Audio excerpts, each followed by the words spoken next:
Job chapter 38.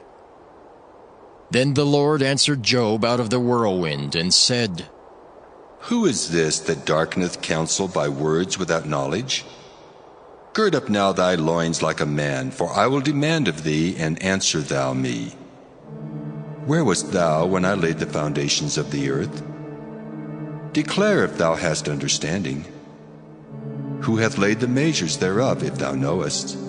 Or who hath stretched the line upon it? Whereupon are the foundations thereof fastened? Or who laid the cornerstone thereof, when the morning stars sang together, and all the sons of God shouted for joy?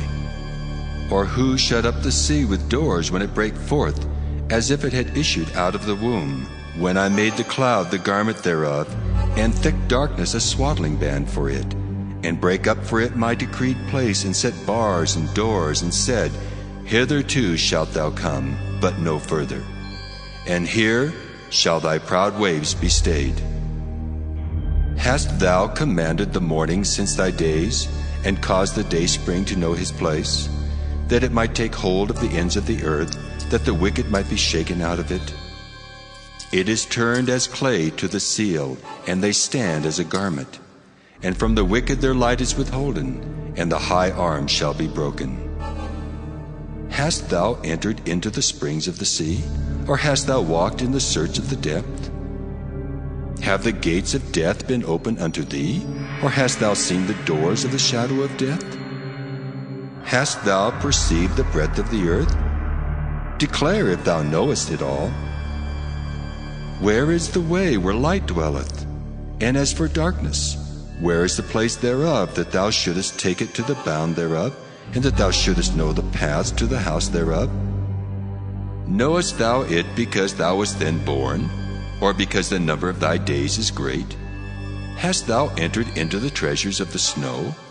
Or hast thou seen the treasures of the hail, which I have reserved against the time of trouble, against the day of battle and war? By what way is the light parted, which scattereth the east wind upon the earth? Who hath divided a watercourse for the overflowing of waters? Or a way for the lightning of thunder to cause it to rain on the earth where no man is, on the wilderness wherein there is no man, to satisfy the desolate and waste ground, and to cause the bud of the tender herb to spring forth? Hath the rain a father? Or who hath begotten the drops of dew? Out of whose womb came the ice? And the hoary frost of heaven, who hath gendered it? The waters are hid as with a stone, and the face of the deep is frozen. Canst thou bind the sweet influences of Pleiades, or loose the bands of Orion? Canst thou bring forth Mazzaroth in his season? Or canst thou guide Arcturus with his sons? Knowest thou the ordinance of heaven? Canst thou set the dominion thereof in the earth? Canst thou lift up thy voice to the clouds, that abundance of waters may cover thee? Canst thou send lightnings, that they may go and say unto thee, Here we are? Who hath put wisdom in the inward parts? Or who hath given understanding to the heart? Who can number the clouds in wisdom? Or who can stay the bottles of heaven, when the dust groweth into hardness, and the clods cleave fast together? Wilt thou hunt the prey for the lion, or fill the appetite of the young lions when they couch in their dens, and abide in the covert to lie in wait? Who provideth for the raven his food when his young ones cry unto God? They wander for lack of meat.